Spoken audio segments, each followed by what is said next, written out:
Baik, selamat siang Tribuners. Berjumpa kembali bersama saya Zainal Arif. Dan saat ini saya sedang berada di Rumah Sakit Fakultas Kedokteran Unair atau Rumah Sakit Unair ya di sini. Erlangga. Terus ini juga sedang bersama salah satu dokter di Rumah Sakit Unair, dan ini kita akan membahas tentang bagaimana bahaya gas air mata kadaluarsa dan juga penyakit asfiksia. Nah, dok, selamat siang dok. Selamat siang, Mas Arif. Iya, apa kabar dok? Alhamdulillah baik. Baik dok, sebenarnya sebahaya apa sih dok gas air mata ini? Kenapa gas air mata kadaluarsa ini menjadi isu yang bisa dibilang mungkin menjadi salah satu penyebab begitu banyaknya korban jiwa di kasus Kanjuruhan? Oh ya.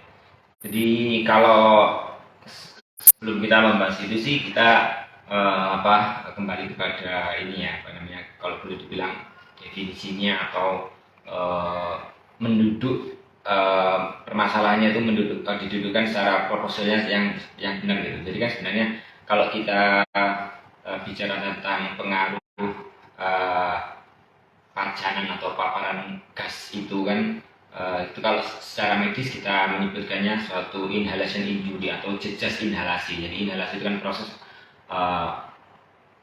inhalasi itu proses masuknya sesuatu ke dalam saluran pernapasan. Nah, jejas inhalasi atau inhalation injury ini sebenarnya bisa macam-macam penyebabnya. Bisa mungkin asap panas, misalkan kebakaran, atau misalkan zat-zat gas berbahaya, nah seperti itu. Nah, tadi yang disampaikan oleh Mas, kalau mohon maaf ya, kalau mungkin ini kembali kepada yang kemarin masalah kanjuran, itu bisa dikategorikan kepada yang jejas inhalasi yang dalam bentuk suatu itu aerosol ya, jadi suatu kayak semacam bentuk dari zat padat yang dibuat menjadi semacam gas, bentuk gas ya, jadi aerosol.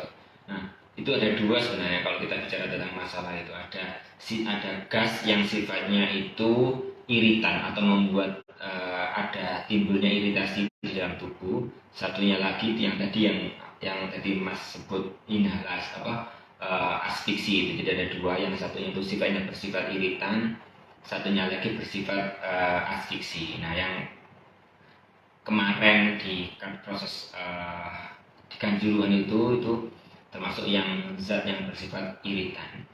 Jadi yang itu ya, yang kimia ya begitu. Ya, semuanya kimia, semuanya itu kan masuk zat gas air mata itu ya masuk zat kimia. Tapi sifatnya dia bersifat iritan, atau karena zatnya itu bisa berikatan dengan air atau cairan di dalam tubuh. Nah, di dalam tubuh kita yang mempunyai banyak kandungan zat itu kan, kalau di lapisan itu kan namanya mukosa. Nah, mukosa itu ada di mata, kemudian saluran pernafasan, saluran pencernaan, kulit itu juga bisa. Nah, itu karena dia bisa berikatan dengan air, nanti di situ bisa menimbulkan efek sesuai dengan lokasinya. Kalau dengan di mata ya dia bisa matanya merah, perih. Kalau di saluran pernafasan dia bisa menimbulkan nyeri juga, atau sesak dan sebagainya. Baik dok, lantas itu dok, kalau semisal gas air mata itu kan berbahaya sebenarnya apabila dengan jarak yang dekat begitu atau sampai terhirup begitu. Nah, apakah sama bahayanya dok dengan yang gas air mata kadaluarsa begitu dok sebenarnya? Gas air mata ini kan kalau berdasarkan nama ini itu dia fluorobenzin apa gitu dia. Isinya seperti itu. Dia itu kalau